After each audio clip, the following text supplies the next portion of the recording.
नमस्कार, मैं प्रांशी राठौर और आप देख रहे हैं नेक्स्ट 9 न्यूज। साल 2023 की शुरुआत होते ही हर एक पार्टी की तरफ से चुनावी बिगुल फूंक दिया गया है। 9 राज्यों में विधानसभा चुनाव होने वाले हैं। त्रिपुरा, तेलंगाना, नागालैंड और साथ ही साथ मेघालय, छत्तीसगढ़, कर्नाटक, राजस्थान और मध्य प्रदेश में भी। अगर बात की जाए मध्य प्रदेश के बारे में, तो मध्य प्रदेश में इस वक्त सियासी माहौल देखने को मिल रहा है। वजह है राजघराने से ताल्लुक रखने वाले साल 2020 में कांग्रेस का दामन छोड़कर भारतीय जनता पार्टी में शामिल हुए और आज वह उड्डयन मंत्री का पद संभाल रहे हैं ज्योतिरादित्य सिंधिया। ज्योतिरादित्य सिंधिया को लेकर मांग उठना शुरू हुई कि सीएम पद की दावेदारी के लिए बीजेपी की तरफ से उन्हें आगे किया जाना चाहिए, लेकिन सिंधिया यहां पर मौजूदा मुख्यमंत्री शिवराज सिंह चौहान को ही देखना चाहते हैं। दूसरी ही तरफ देखा जाए तो यहां पर पूर्व मुख्यमंत्री और कांग्रेस से प्रदेश अध्यक्ष कमलनाथ सिंधिया को चुनौती दे रहे हैं।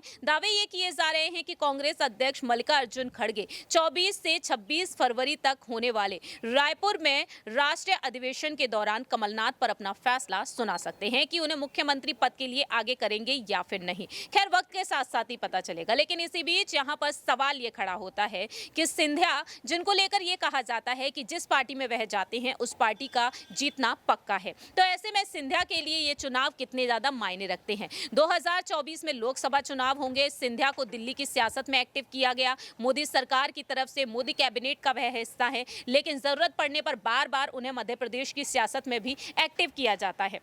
ऐसे में अब सवाल यहाँ पर ये उठता है, क्या ज्योतिरादित्य सिंधिया के लिए ये चुनाव यहाँ पर जो इतने अहम है, क्या यहाँ पर जीत बोलते हुए वह नजर आएंगे? दरअसल आपको बता दें कि हाल ही में अंदरूनी सूत्रों के मुताबिक अनेकों दावे किए गए हैं कि आखिरकार सिंधिया के लिए ये चुनाव इतने अहम क्यों है, क्योंकि देखा जाए तो सिंधिया के लिए अब यहाँ पर तमाम तरीके से दरवाजे खुल सकते हैं आने वाले समय में। दरअसल ग्वालियर के महाराज ज्योतिरादित्य सिंधिया की बगावत से कांग्रेस की सरकार रातों रात गिर गई। तकरीबन 15 महीने बाद कमलनाथ की सरकार गिर गई और ग्वालियर चंबल की राजनीति में एक अलग ही मोड़ देखने को मिला।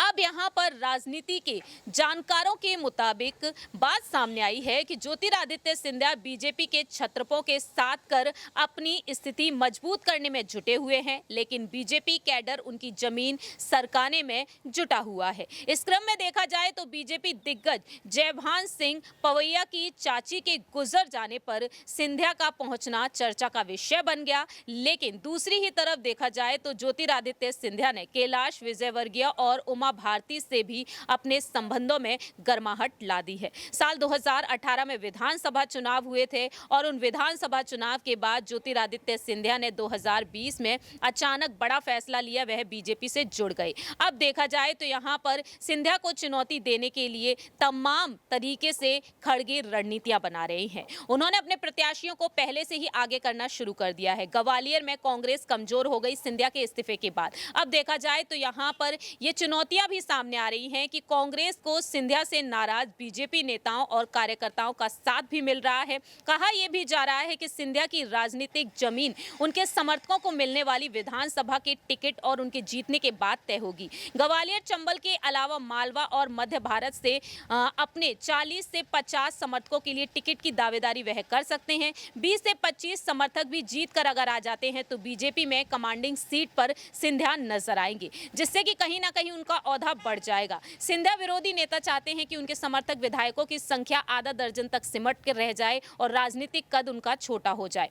लेकिन फिलहाल देखा जाए तो ज्योतिरादित्य सिंधिया का कद लगातार बढ़ता हुआ नजर आ रहा है। कहीं ना कहीं उनके समर्थकों को टिकट मिलता है और उनके समर्थक जीत बोलते हुए नजर आते हैं इस विधानसभा चुनाव में, तो जाहिर सी बात है सिंधिया का कद पार्टी में और भी ज्यादा बढ़ जाएगा और कहीं ना कहीं आने वाले समय में एक बार फिर से भविष्य में जब चुनाव होंगे तो सिंधिया को शायद सीएम पद की दावेदारी के लिए आगे किया जा सके या फिर लोकसभा चुनाव के लिए यहाँ पर उन पर कोई बड़ा फैसला भी लिया जा सकता है। फिलहाल देखना दिलचस्प होगा कि ज्योतिरादित्य सिंधिया इन चुनाव में क्या कुछ कमाल करके दिखाते हैं। इस रिपोर्ट में इतना ही। बाकी की तमाम अपडेट्स के लिए आप देखते रहिए नेक्स्ट 9 न्यूज।